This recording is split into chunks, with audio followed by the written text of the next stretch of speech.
Hello, my name is Cassandra Blanco. I am Roman Catholic and I welcome you.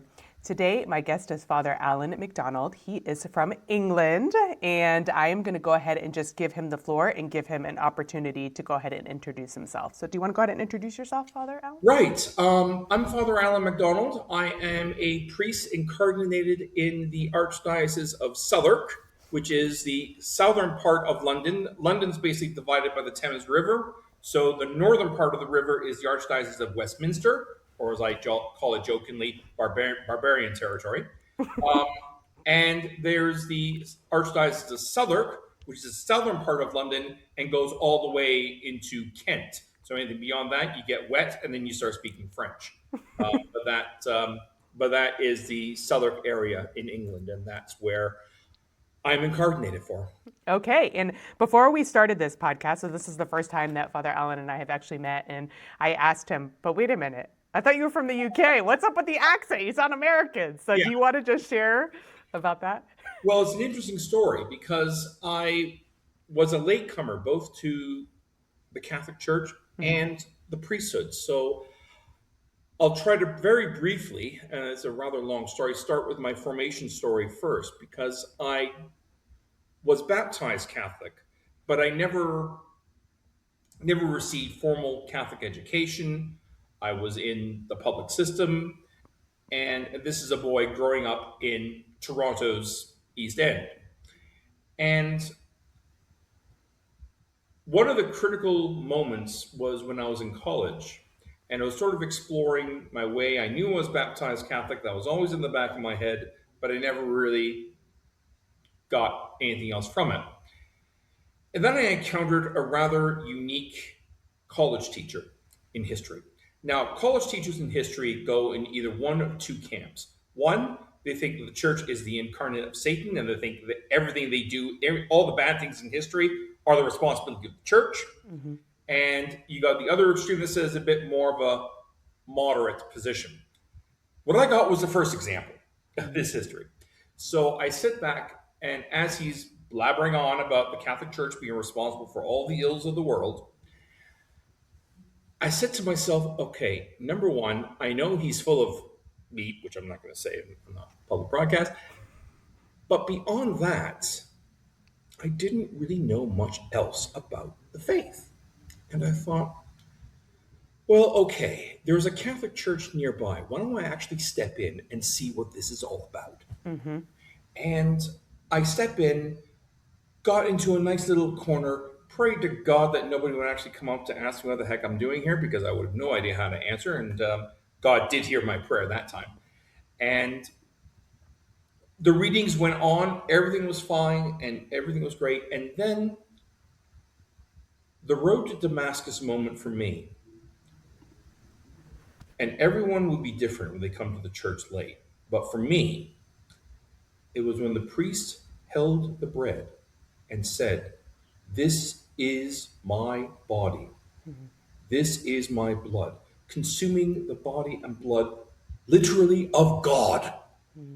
And you and that moment, I wouldn't be able to tell you then what it was, but now I could tell you it was definitely the power of the Holy Spirit. And I said, that's it. This is it. This is true.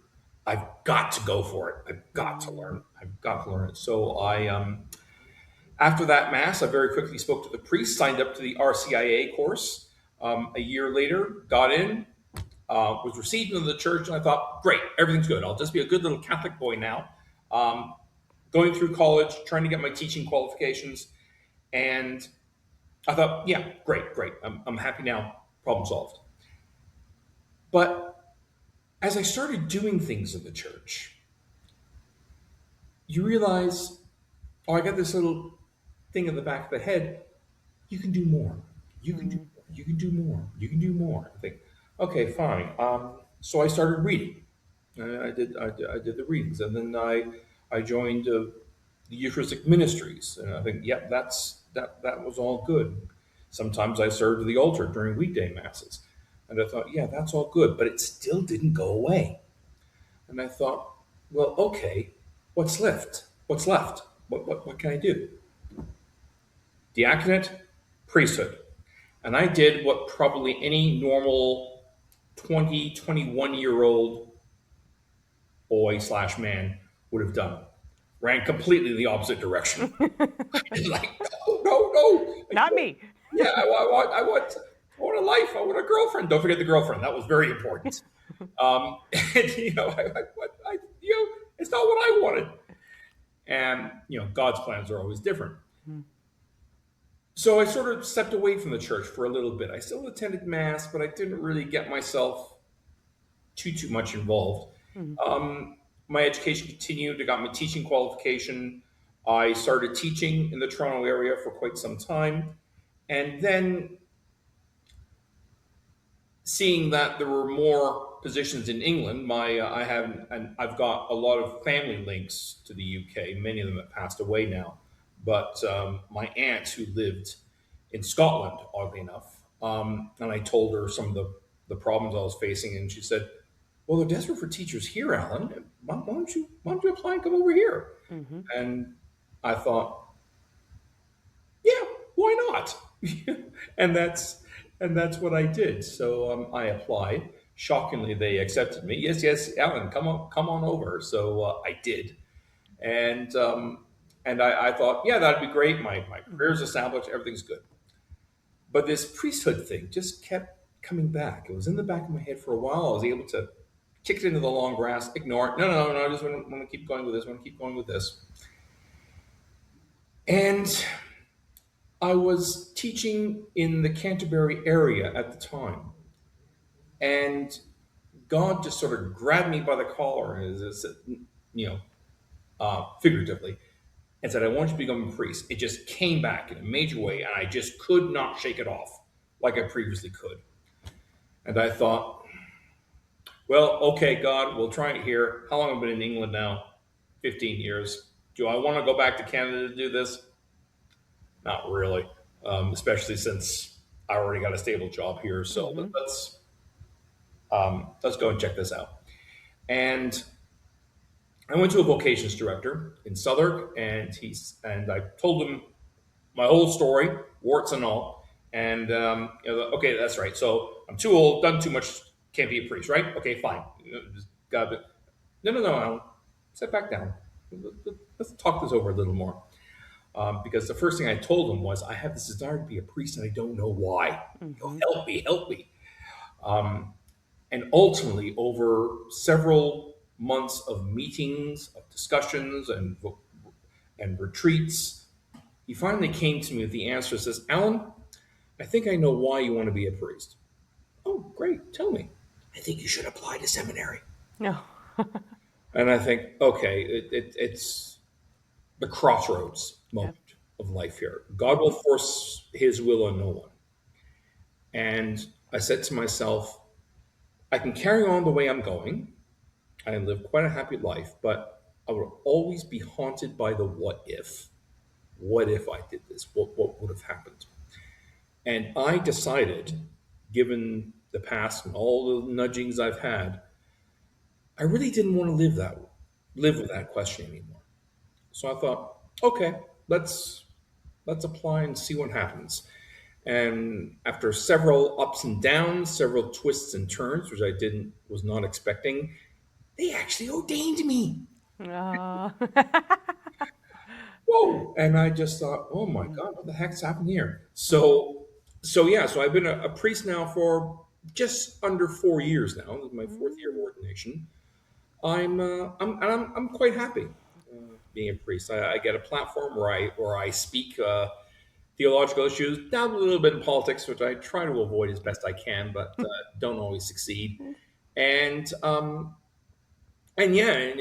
just help the people of God come closer and delivering the sacraments. And always, every time when I'm at mass and I hold up, I say, when I say this is my body, and I raise it up, and I go back to that moment when I was 20, even younger, probably 19, when I saw that for the first time. I still have that, and that feeling still returns. So I wouldn't give it up for anything. That's awesome. Beautiful. So in England, how Yes. long was your actual seminary formation? The actual seminary formation in England is 7 years. Okay. There was some talk for me to going to Rome for the what they call the Beta College for people who've got what they call a late vocation. Hmm. In the end, the bishop at the time was quite determined to keep the seminary I went to opened, so he sent as many of those other seminaries he could to that place, Warnish, which is just outside of Guildford in England. I don't know if you know English geography, to keep that open. Sadly, I was the last group to be ordained deacon in the seminary before it closed. So now Wow. England has two seminaries. One is Allan Hall, which is in London, the heart of London, Mhm. and the other one is in Birmingham, um, the Oscott. The name nearly escaped me. It's Mhm. Oscott College in outside of Birmingham. Mhm. So I had my last year of formation in Allan Hall, and I visited Oscott a few times as well. And all the seminarians from Scotland actually go down to Oscott as well for their formation because Scotland Mhm. at the moment doesn't have a seminary Oh. because there's not as many homegrown vocations as we would like. Right. Yeah. Okay. So, since my audience is mostly American, can Yeah, you maybe explain, well, one, just geography? You're in England, but that's right. there is the UK. So, can That's you right. explain what that is and then also give a brief history of England or the UK, however much you want Yeah, to share about yeah. that? Well, remember, I'm a history teacher, so I can go Yes. for quite a bit. So I will try to get that to as best I can. Okay. First off, the geography. I know Americans and a few Canadians too often get England and the UK as in the same is the Mm-hmm. same way. It's actually different. England is a nation in the UK, Mm-hmm. and the UK, called the United Kingdom, are four different, fairly unique nations. England is one, Wales is another one, Scotland is the other one, and the last one is Ireland or Northern Ireland Mm-hmm. now. And Ireland plays a critical part in not so much the establishment of Catholicism in England, but the restoration of it. And a little bit of history. When Christianity first initially came to Britain during the Roman conquest in Britain, we don't know too much about it. The archaeological evidence is fairly scarce, but we suspect a lot of the Roman soldiers that came were Christians, and that's how Christianity came to Britain. Mm-hmm. When the Romans decided, yeah, okay, you know what, that's it, we're done with England, we're moving to the burbs, we're moving closer to home, Mm-hmm. um, they left the roads, and that's about it. And eventually, after waves of Anglo Saxon conquests, Christianity sort of died out. It was in the back burner. It was restored again when Saint Augustine of Rome, not Saint Augustine of Hippo, it was a different Augustine, was sent by the Pope to reestablish Catholicism in England, Mm-hmm. and he set up a monastery there. The first is you can find that in Canterbury, and Canterbury Cathedral was the see of England for a very, very long time. It's not the Catholic see now, and a little bit more on that a bit later. The ruins of the monastery you can still see when you go to Canterbury. So Canterbury is a lovely, well, it is a city, but by my standards, it's basically a small town. But it's a Mm-hmm. city because any city in England with a cathedral would be called a city. Oh. So Christianity started to spread there, and by the time we get to the Middle Ages, England was seen as one of the more premier Catholic countries Mm-hmm. in Europe. Now, now comes Henry VIII and the famous, what I call jokingly, his infamous temper tantrum with the church. Mm-hmm. The Pope wouldn't grant him a divorce for a whole bunch of political reasons, which we really don't need to get into. It's not important.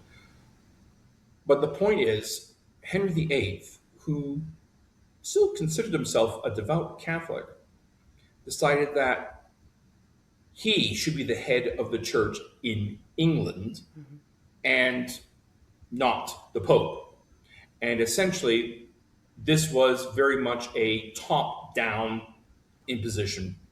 So, England, some histories will say that, oh, this was a great liberation in England. We were freed from Roman Catholicism, and people enjoyed it. The historical reality, as Eamon Duffy writes in the Stripping of the Altars, was that England was incredibly divided, and I mean seriously divided.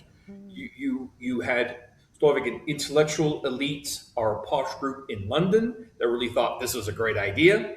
You had a few smaller sects of Protestants that thought, yeah, this is great, but the majority of English people, of the lower classes, especially in the north of England, resisted it and resisted it rather strongly.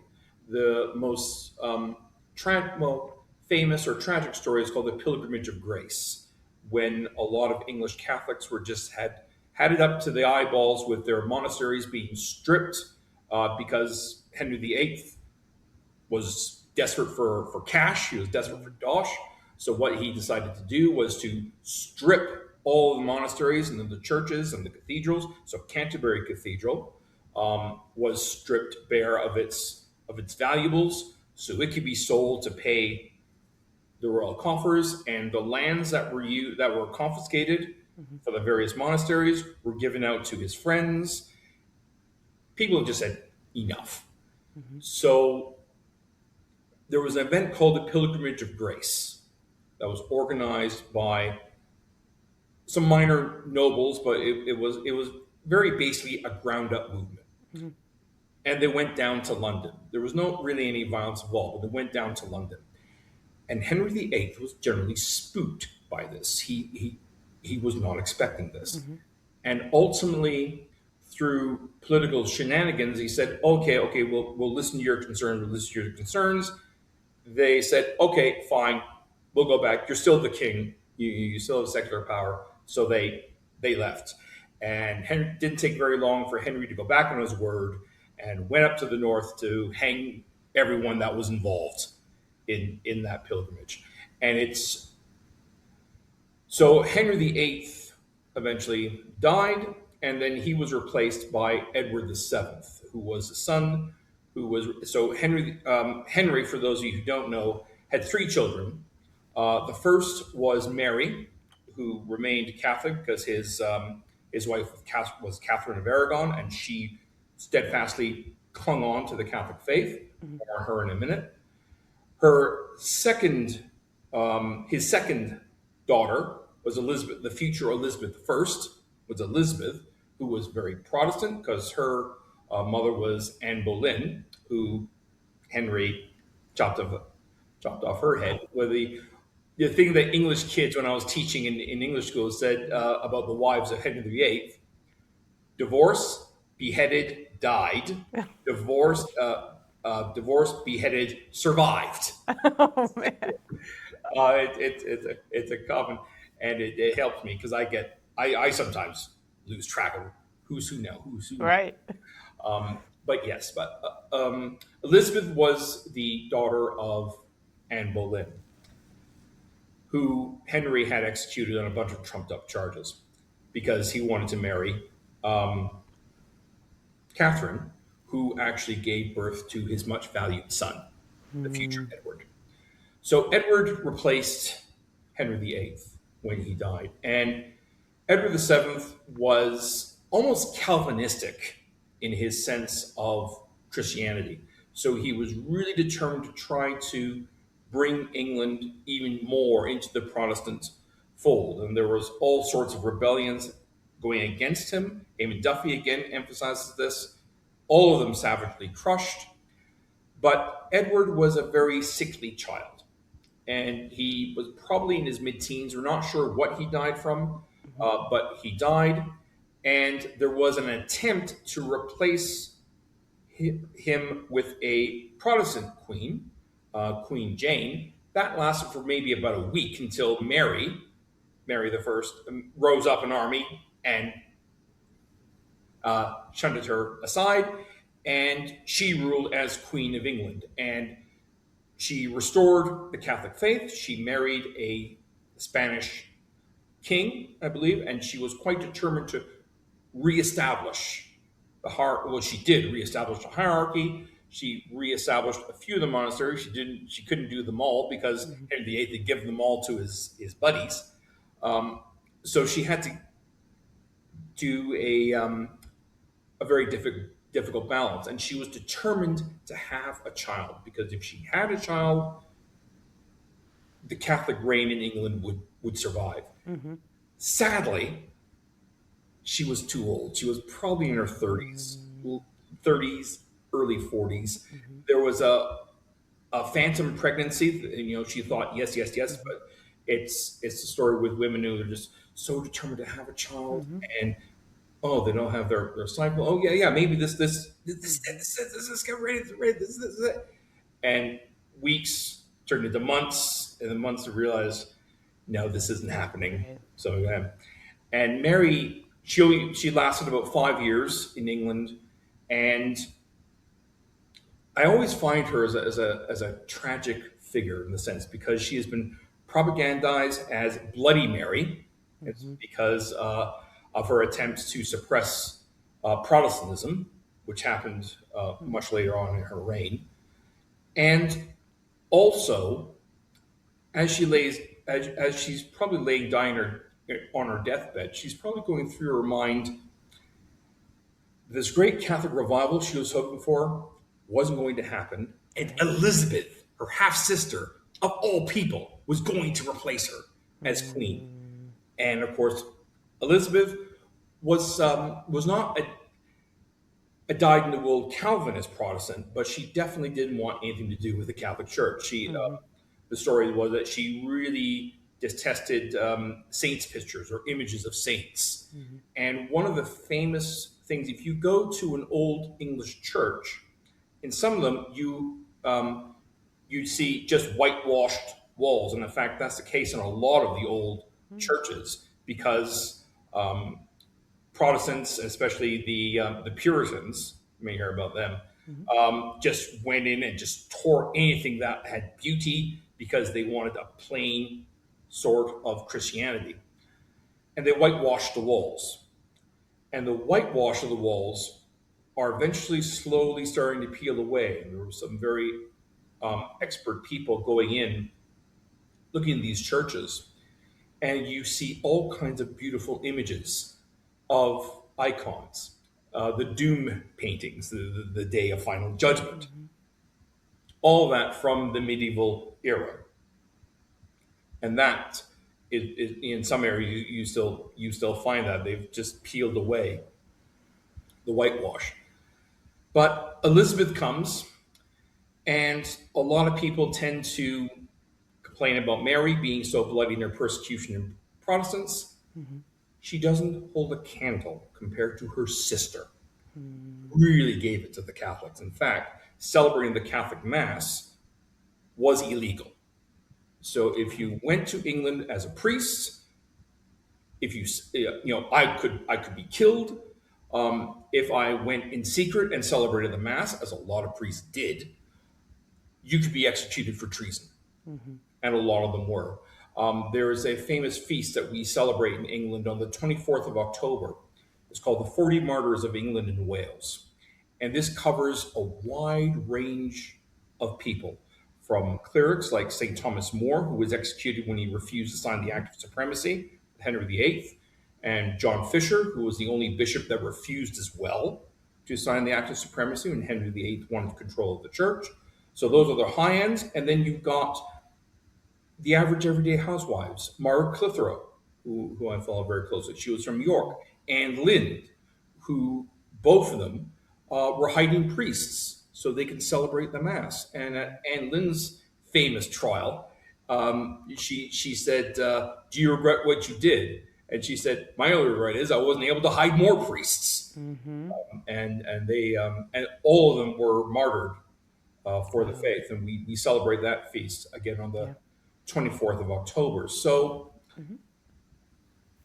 the formation of English priests, what happened was um, the hierarchy went to France, Hmm. basically. So there was a nominal hierarchy in Rome. Catholicism was very much on the underground. It was still there, but it was very much on the underground.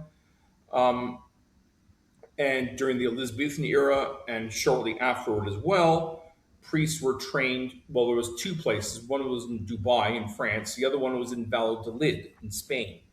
And I had the privilege of visiting there when I was in my seminary years. I think it was my fourth year. And what I find the most moving pictures is the portraits. Most of them were Jesuits, Hmm. Classic English Jesuits, classic names, and all of them martyred. All of them had the wreath of their martyrdom. And in some of the older paintings, they had the actual method of their martyrdom, which is being hung, drawn, and quartered, which was Yeah. not a pleasant experience. Hmm. And here I am, just this lowly seminarian going through doing my things, and these guys, I just get the spiritual sense of these guys looking down on me. Yeah, Alan, what are you going to do for the faith? I was martyred for the faith. What are you going to do? I think they did that deliberately, just to give that sense of reminder. And many of the English Catholics who were there to be formed Hmm. probably knew that was going to be their end. Hmm. And as they would go to England, it was only a matter of time. Yeah, that would happen. So, what year is this at this point that you're at?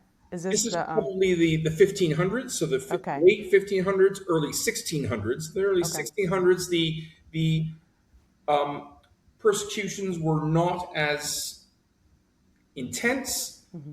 but you still, as a Catholic, you couldn't hold political office. You really couldn't celebrate the mass. You did it underground, but if they Hmm. caught you, they wouldn't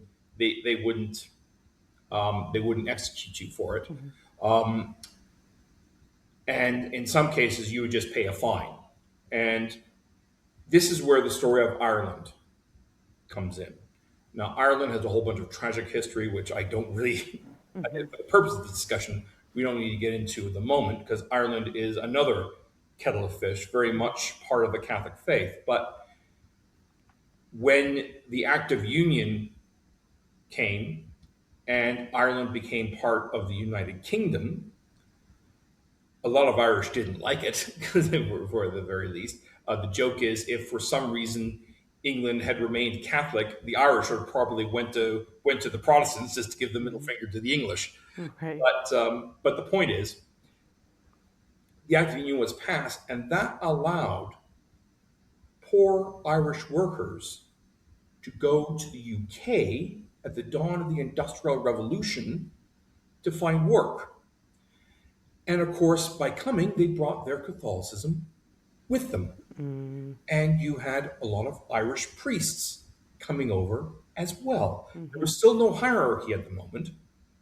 It was just everyday Irish priests working on their Irish congregations as they're doing their daily work. So ultimately, the British Empire was growing by gangbusters at this time as well. By the mid 1700s, they had conquered Canada, which was at the time a major Catholic country in North America. Mm-hmm. Um, so, so the British authorities were thinking, okay, how are we going to accommodate this? So basically, they didn't really. They for a while they had the policy of it's still technically illegal, but you'll just pay a fine, and we won't bother you anymore.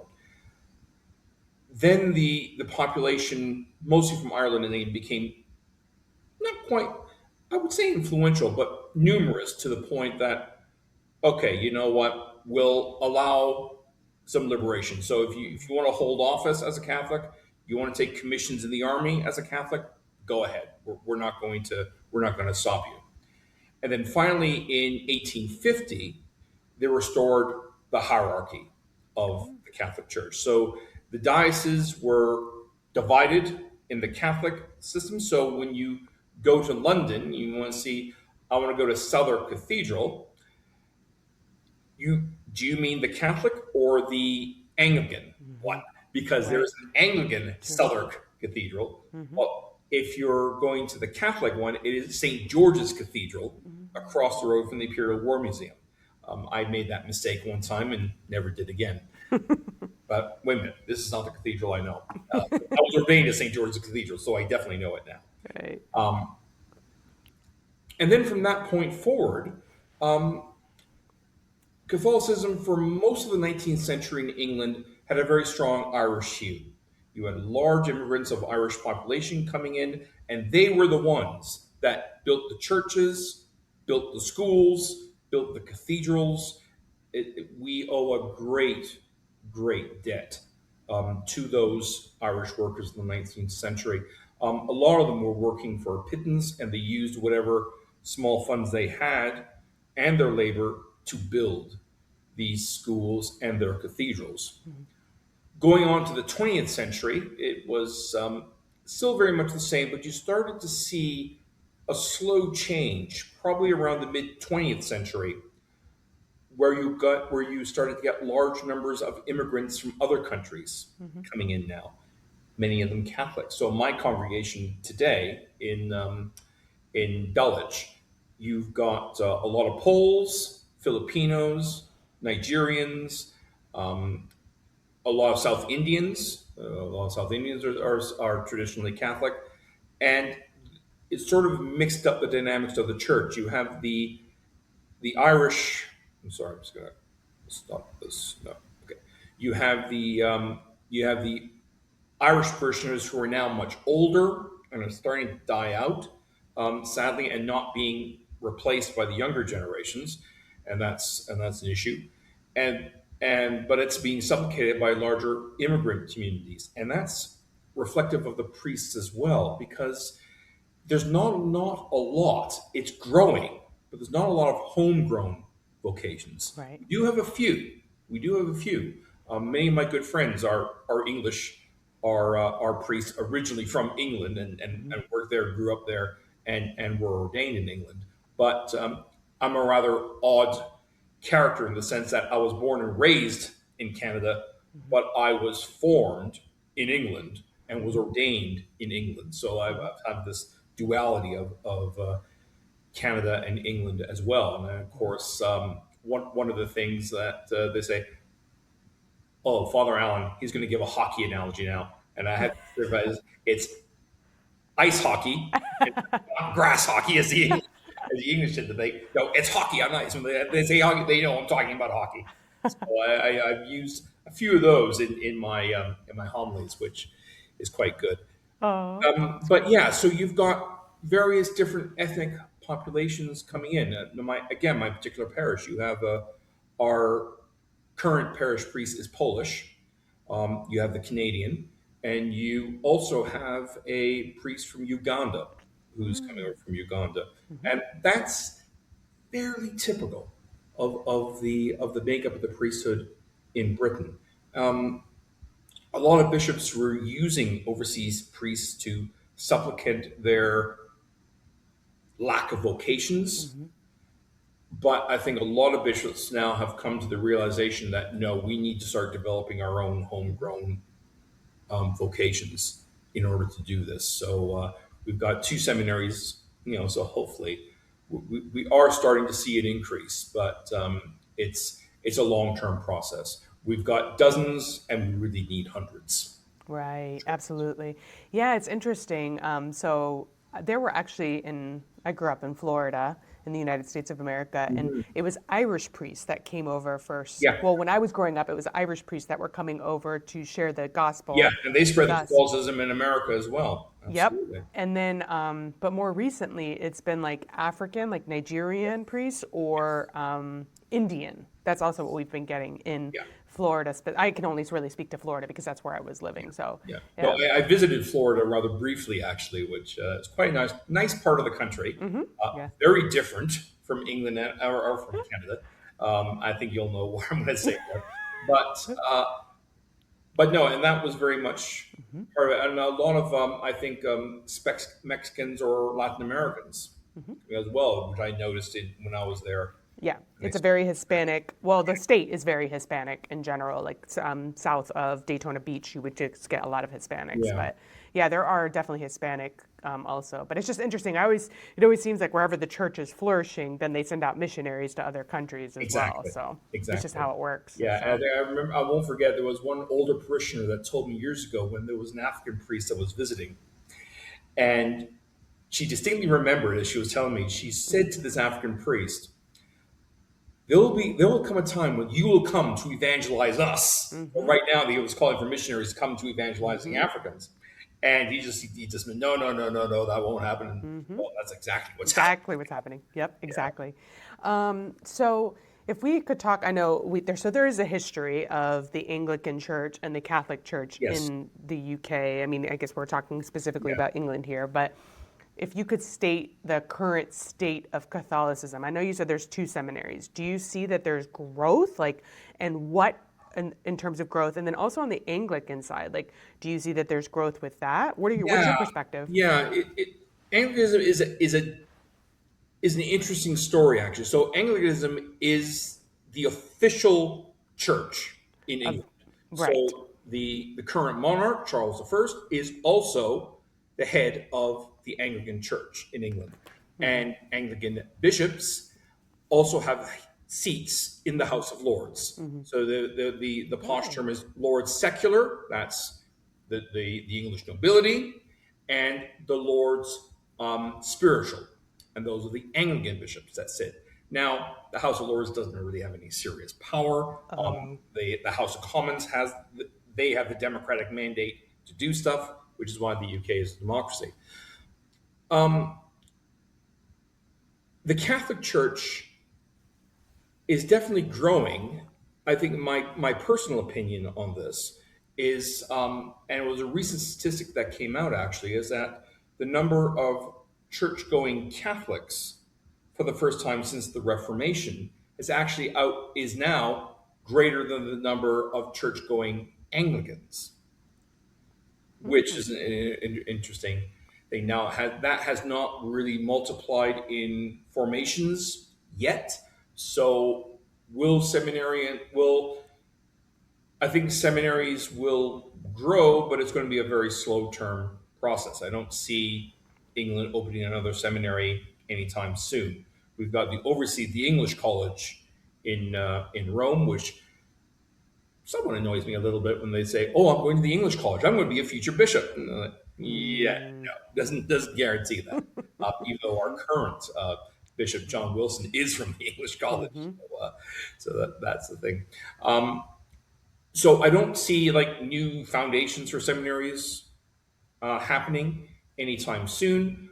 We're still going to get overseas priests, although I suspect that number is going to be dwindling for two reasons.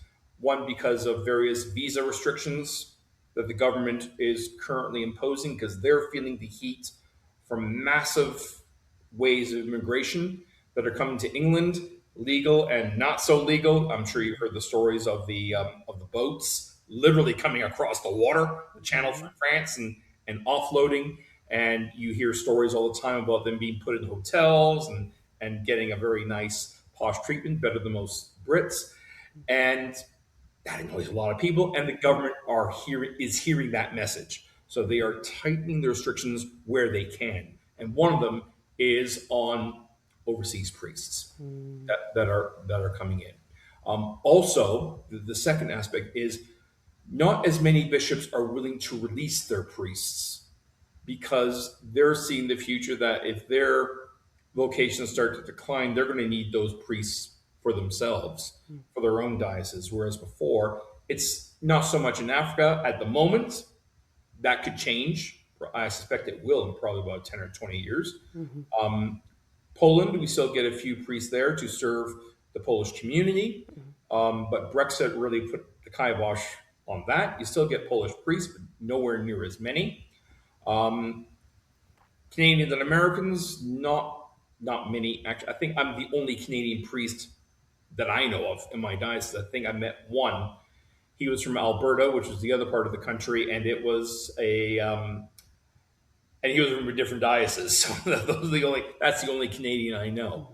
Mm-hmm. Um, So, I suspect in the future, congregations will grow slowly. The priesthood or vocations will grow again much more slowly. One of the things our current Archbishop John Wilson is really focused on, I am not installed to manage the decline, which had been personally, I think, the position of some bishops previously. But he's quite determined to reverse that trend. And I currently have 5 people in my RCIA course. Four, no, actually not 5, 6. 4 of them haven't been baptized, so they'll have an adult baptism. And I'm doing a lot more. Infant baptisms are still the biggest that I have, but my adult baptisms are growing as well, which is definitely a good thing. So that's the Catholic Church. The Anglican Church. Now, when I first arrived in Britain about 17, 18 years ago, there was some serious talk of the Anglican and the Catholic Church reuniting, and there was a very there was I don't know how that was officially higher up, but within the respective communities, there was some serious talk about that. What happened? I don't, and I have no idea what's going on in the Anglican Church, but I think what happened is that over time, the Anglican Church took positions that as Catholics we simply can't accept. Right. Female ordination being one. And of course, there was a big move for female priests in the UK, in the Catholic Church. And my argument would be that's a whole misunderstanding of priesthood.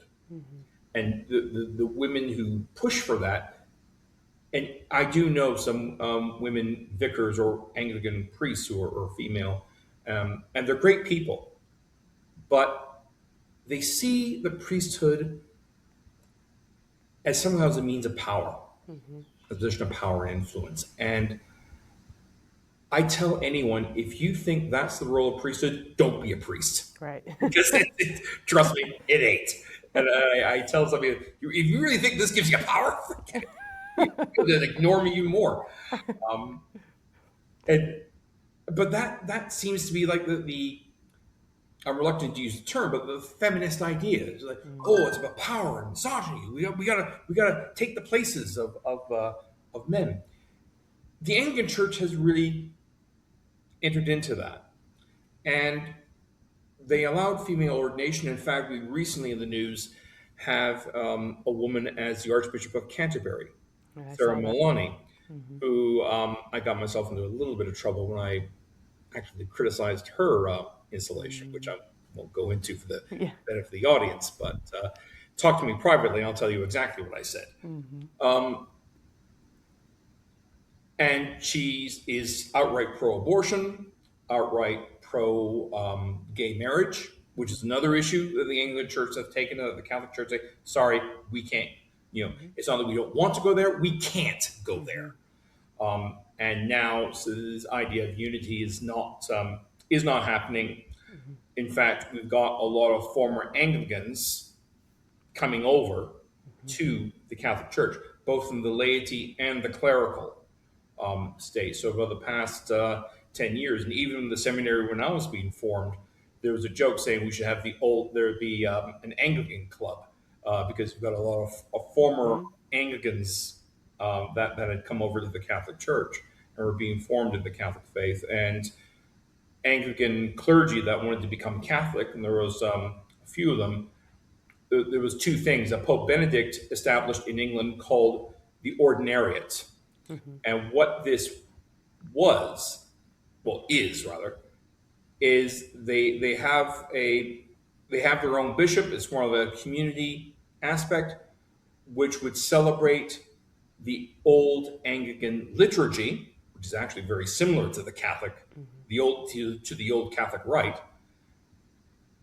And they could still use that. They could still use the hymns. They could still use the prayers. They would celebrate the Mass ad orientem, but they recognize the Pope as the head of the Church. And that's the Ordinariate. I'm not too familiar with that group, but it is there, and it's growing, but not in any great gangbusters way. What you're getting also is a lot of Anglican priests just coming over and joining the various dioceses in Britain, and bishops are welcoming them. So I think, though, at this point, because of the installation of Sarah Malani, like, well, we're going to get more, we're going to have more Anglicans coming over. I think the ones who we're going to jump ship, have done it already. Right. I think you'll see more of the laity coming over, and I see that a lot. I see so many former Anglicans in my parish that have come over, and as I noted earlier in the statistic, now church-going Catholics have actually outranked church-going Anglicans. So that's going to be an issue. And one of the things a priest told me, said, Alan, we should be so lucky we have the Anglican Church, because the Anglican Church can do all the silly stuff, but we'll still keep to that, and we have that evidence, of course. So whenever anyone comes to me and says, "Oh, the Catholic Church should be more liberal. It should welcome female ordination. It should allow gay marriage," and I tell them, well, according to that logic, if that was the case, the Anglican Church would be Booming. filling their pews. And in fact, they're declining at an even greater rate than we are. I think at the moment we're sort of holding the line. We're being steady. But yeah, but they would be going gangbusters, and that's clearly not the case. Right. Yeah. It's like, the church is supposed to, the Catholic Church. Yeah. Oh, I was going to say the Catholic Church and Christianity is meant to hold up a bar that we're supposed to excel to, not lower it to meet base human standards. So Exactly. And I often say to people that the politics should not influence your faith. Your faith should influence your politics. Absolutely. And that's the key thing. I think in terms of relations, they're cordial. I know the bishops speak to Anglican bishops all the time. I'm going to meet. Apparently, there is an Anglican priest here who happens to be female that wants to meet me. And I'm like, yeah, sure. And I have tea with lots of women vicars, as we call them in England. And yeah, they're great people, and we get along quite well. So we won't deliberately go in and pinch people. Right. But at the same time, if they want to come over, and a lot of them do, we don't stop them. Yeah, sure. So, in the United States of America, we have a lot of lay movements that are spreading the faith, like Focus, the Fellowship of Catholic University for college students. There's religious communities also working on college campuses. There's Life Teen that works in parishes for high school students and middle school students. Do you guys have anything like that that's going on? We do. The closest that come to my mind is what's called the Neocatechumenal Way. Yeah. They are quite big in England. It was originally from Spain, so you had a lot of Spanish priests coming up and ministering. But now you have a lot of homegrown English priests that have joined the movement. And one of the gentlemen that I was ordained with was very much clearly part of that community, and that's it. And there are other movements as well, League of Catholic Women, who seem to be declining. But there are. I'm not quite familiar with those movements as much as I probably should. I'll be honest with you, but they are definitely there. Yeah, because those lay movements and stuff bring so much life into the church. They do. They really do. They just help. I've seen so many of those lay movements bring people into deep relationships with Christ. Then people want to devote their lives in service to the gospel as lay people or as priests, religious. So that's why I was getting curious. a lot of formation where the homegrown formations is coming from are from those lay movements that are coming through. And I say, I see the older people, they get annoyed with the family with 12 kids, or exaggerating a bit, but not by much. And a husband and wife trying to manage all these kids, and I just say to myself, yeah, you know what? They're the future right there. Right. Yep. Absolutely. That's it. Yeah. And then one more question I have is just about I have seen a lot in the news. I follow news kind of just from around the world, and one of the things I've seen with the UK is a lot about Islamic immigration in the Yes. country. Do you want to share anything about that? Your perspective on it? Well, I can't. I can give my honest opinion, which will get me into an awful lot of trouble. But I will try to sort of reflect seriously on this. And I think basically it's big news politically, in the sense you have a lot of the what they call the small boat migrants coming.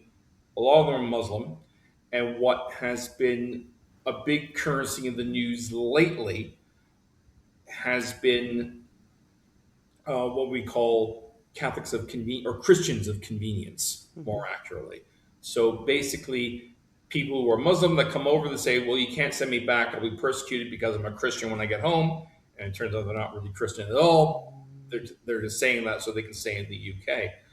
There was this infamous story of a gentleman who had he was an attempted suicide bomber. He tried to blow up the front lobby of a hospital. He failed, thank goodness.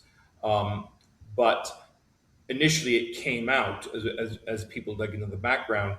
He came as a migrant, not necessarily as a small boat migrant. It's important I emphasize that. Claimed he was initially he wanted to be received into the Anglican Church. It wasn't the Catholic Church, and he was baptized as a Christian, and then did this horrible act, or tried to do this horrible act, and was buried as a Muslim. Go figure. Wow. The other big, and I mean massive story, not as getting as much. It has come to the news in America, is what's called the rape gang stories, or the horrible stories of young women from broken homes. Essentially, let's not beat around the bush here about this. Were used as sexual slaves.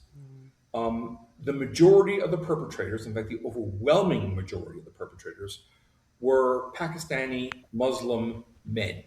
Right. And horrible as those deeds are, what people find especially egregious is the political powers of the day, and there's growing evidence to support this, deliberately turning a blind eye because they didn't want to be called racist. They were concerned about community sensitivities. Now, those come from very urban areas in the UK. In the UK, and I suspect most of Western society, including the United States, are basically the I would say the power dynamics or the social dynamics are divided into three unique identifiable groups. There are the secularists, who are just really want keep religion out. We can live our lives without their big sky daddy, as they sometimes describe it condescendingly. You have Islam in various forms, and most Muslims want to live their lives peacefully, just the same as everyone else does. But there is this extreme element that really are trying to stir up the pot. And I've heard some of the sermons in mosques, which I just think, oh my God, they actually say this. And then you have Christianity, and I include Anglicans and Catholics and everyone else under that group as well. Christianity is the one that the other two tend to beat on. So if you see this odd left-wing Muslim alliance, and you would think, yeah, these two really don't go well together. But they do it for various political convenience, for that. It's about as much politics as I get into. But in terms of day-to-day parish life, where I am in Dulwich, I don't run into too many groups like that. There's lots of Muslims, but they're fine. They don't bug us. We don't bug them. And it's the Muslim community tends to be focused in urban centers, so there's certain groups. So if you go to the English countryside, you're not going to see very Right. many people. It really depends on where you go. Live. Yeah. Birmingham, huge places of Muslim worship. And you've got, in fact, the largest mosque in the UK is in Birmingham. There's a huge one in London as well, but it's not the biggest. So London is the next major epicenter of this. And it's understandable because human beings tend to congregate in people they Right. associate with. Right. And Yeah. that's just natural. And there's a whole other political and cultural discussion, which I think as British society we need to have, which the church understandably doesn't really want to get involved in this because in the sense of, I'll use the migrant issue as an example. Yes, as a church, we should welcome people for sanctuary and protection. At the same time, nations not only have a right, but they have a duty to decide who comes into their country and who doesn't. And that's the tension that we have. So it's not unusual. I get people who are strongly supportive of migrants who don't believe in borders, and then I've got other people who are really supportive of much more extreme than I would be comfortable with attempts to rein it in. And we as a church have to accommodate. We have to balance the love and the mercy of Christ, and well, the love and mercy of Christ is supreme. There is no role of discussion on that. And we have to, I think our mission is to spread the gospel. And that's not just Father Allan, it's everyone. Right. You, me, all the parishioners. I deliberately say at the end of every Mass is go and announce the gospel of the Lord. Because we are not meant to stay in a church, stay in our isolated enclaves. Christianity was never meant for that. The secular groups really want us to do that. They say, "Oh yeah, pray in your home, pray in your several enclaves. Just leave us alone." No, Christianity was never meant for that. And I think I had it was an interesting debate I had with one gentleman online where, and this was the area of abortion and what the UK decided to do, basically copying the extreme abortion elements in the UK, was to have what's called abortion exclusion zones or exclusion zones around abortion clinics. So you couldn't. So if you would pray the Divine Office, say the Rosary, do have any display of pro-life material, you could actually get arrested if you're within this zone. And there was one woman whom I know quite well, Isabel Von Spruce, who was arrested twice. She was acquitted both times by the jury when she went to trial, and she was arrested for praying in her head. So she was just standing there, no display, no outward display, but she was simply praying in her head in that zone. And of course, the officers, knowing exactly who she is and exactly what she stands for, decided to Targeted. on her. Yeah. So sort of lost my train of thought here. So we as Christians, full stop, Catholics especially, but Christians, have to go out and proclaim the gospel. And we're fighting the dual aspects. We've got Islam on one end, and we've got the secularists on the other. Most of our converts are coming from the secular aspects for the moment. We get a few Muslims, not very many, but we do get a few.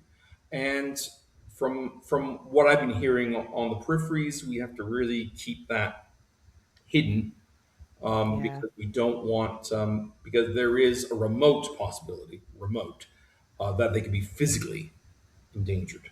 Yeah, because in Islam, the Apostasy is punishable by death. Yeah, apostasy is punishable by death. So that can happen. So want to protect their lives. That's understandable.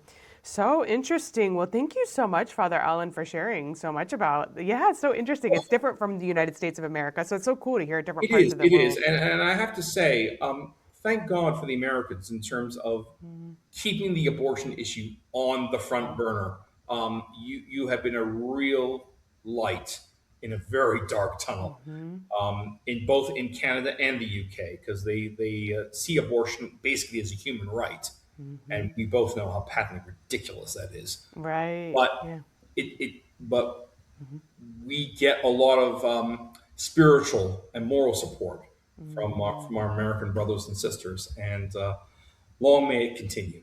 Yes, please, Lord Jesus. Is there anything else before we do end that you want to share about the UK, about your faith, about, priesthood or encouragement to young men who are thinking Well, about it? Anything I you would want to say, say? I would say not just to young men, but to anyone thinking about this, to women too, thinking about contemplating religious life. I swear to God, if I hear another story about from older women how bad the nuns were in their school, I think I'm just going to lose it. I'm like, yes, okay. These are women who probably didn't have a vocation, and they were probably bad, but there are genuine women who do. And what do we do? And what do we do? So I would say it doesn't matter at what stage of your life God is calling you. Mm-hmm. Try to answer that call. Mm-hmm. Look to see where you are in your life because God is calling you for a specific reason. There was one teacher in seminary that told me, and I was sort of on my wobbly side. Does God want me to do this? I'm not that great of a person. I have a Mm-hmm. heck of a temper. And he said something which really resounded with me. He said, God is not calling the perfect Allan MacDonald. He's calling the Allan MacDonald as you are now, as you grow. And I've grown so much in the faith and in terms of my own formation and your formation, whatever state of life you're in, doesn't end until you meet God. And I would say, go to mass, Mm-hmm. look to that formation. Most of the time, God is calling you to a family life, and that's fantastic. Mm-hmm. But if for men and women, if you think there might be something more, don't hesitate. Mm-hmm. Don't get scared. Check it out and see where God will lead you, because Beautiful. God wins in the end. Absolutely. Beautiful. Well, thank you so much again, Father Allan. It was so wonderful to have you. And to our wonderful audience, if you do have any questions or comments, please leave them in the comment section. I hope you have a Please. wonderful morning, day, or night, wherever you are in the world. And God bless you. Bye bye.